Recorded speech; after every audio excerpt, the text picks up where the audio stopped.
Hi, my name is Leonora Lejude, and I am from the State University of New York at Cortland. My study was on middle school children performing the PACER using static stretching. The fitness gram assesses over 67,000 schools in 8 different states. Physical education teachers help prepare students for these assessments and then afterwards set goals with them. Traditionally, throughout physical education classes, teachers have been using static stretching to reduce injuries in students. However, we do not know if static stretching is affecting students' PACER's results in any way. Centrally, it could affect the PACER positively or negatively. The first reason of study was through curiosity. As a physical education teacher, I wanted to know if static stretching was affecting my students' PACER results and how was it affecting it.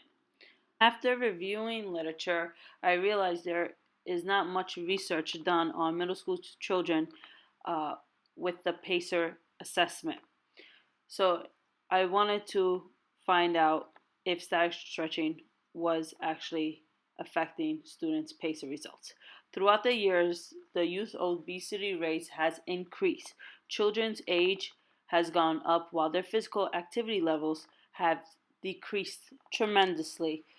The purpose of the PACER is to give children a snapshot of their cardiovascular endurance. Through the snapshot, physical educators and students could create health related goals. So, coming back to static stretching, if static stretching is affecting the PACER results negatively, then the snapshot is incorrect. Or if it's affecting it positively, but however teachers are not using static stretching, again, the results of the snapshot will be incorrect. As mentioned before, the Fitness Gram Pacer is used over 67,000 schools. The PACER stands for Progressive Aerobic Cardiovascular Endurance Run. The test gets faster as the test progresses. The testing allows students to understand their personal fitness standings, and they could base this off using the fitness standards that are related with their age and gender. Static stretching is when a muscle is stretched to its max, using a slow movement and held for a small period of time. Static stretching has been used to improve the range of motion. Static stretching is popular among all ages because it is safer than other stretches such as dynamic and ballistic stretching. In one study done by Kurt and Furton, 20 professional football players added static stretching part of their warm-ups. It was discovered that football players demonstrated increase in agility but had a decrease in power. Static stretching is used among people to increase flexibility and improve range of motion. It has been stated that static stretching decreases agility among sprinters and endurance runners. There are two statements. One is saying that static stretching increases agility, the other is saying it will decrease agility. I predicted that participants will have a lower number of laps when they perform the static stretching. I believe that static stretching will reduce the muscle power, therefore, participants will not be able to give their fullest potential when running. In my study, I had 208 participants, but because of absence or illness, the number was reduced to 130 participants. The participants' age was from 11 to 14 years old, 76 males and 61 females. The equipment I used, I had in-house. The Cooper Institute Fitness Grand 15-meter pacer test was given to me from New York State. The colorful cones, I had 4 of every color, 2 for each side of the room.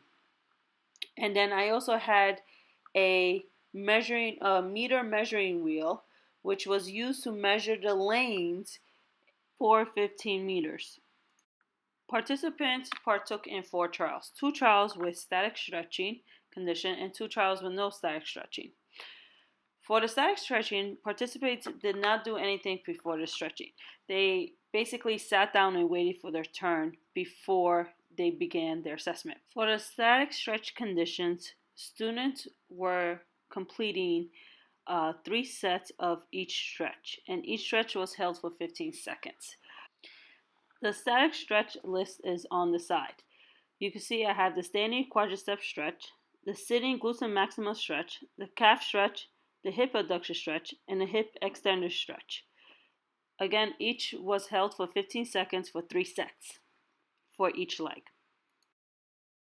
Some delimitations of the study is that I got a chance to choose my own participants from the middle school I worked in. Students practiced the PACER about 3 months ago prior to this research assignment. All participants performed the static stretches for 3 sets of a count of 15 seconds. The PACER assessment was completed in the same hour of the day for every trial.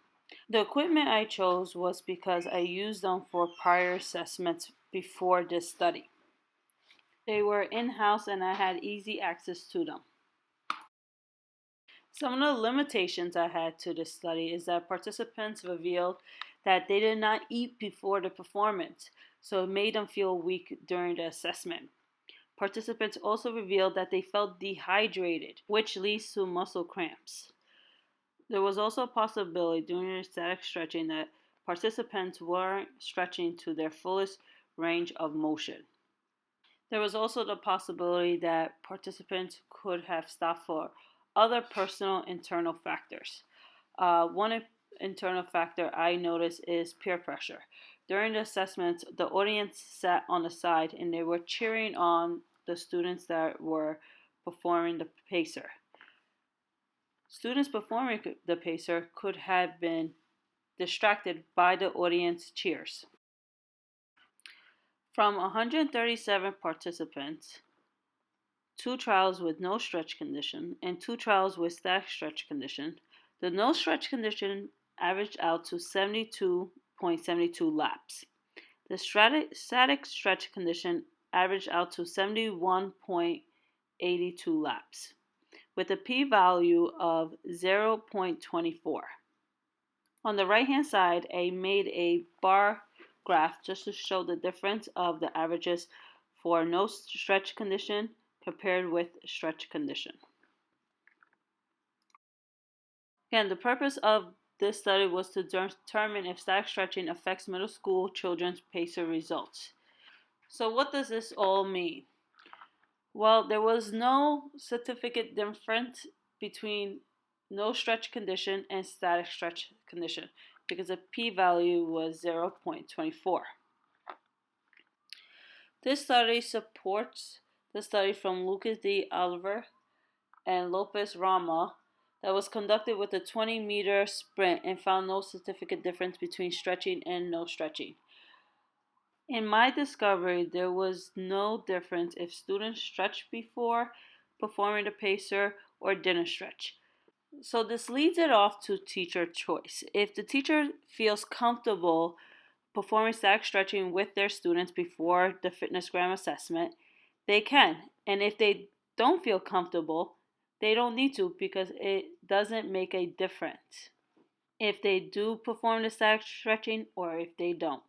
Students' results will be basically the same.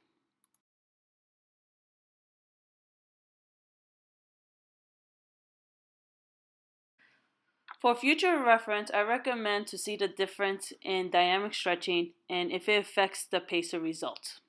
Also, I would like to see if static stretching versus dynamic stretching in other FitnessGram assessments, such as the trunk lift and the sit and reach. So I'm wondering if static stretching is better range of motion and dynamic stretching is also a form of stretching, will it affect the trunk lift and the sit and reach assessment the same? The next 4 slides are my references. I want to thank you for sitting through my presentation, and I hope this study will help you in your physical education class when assessing for the PACER.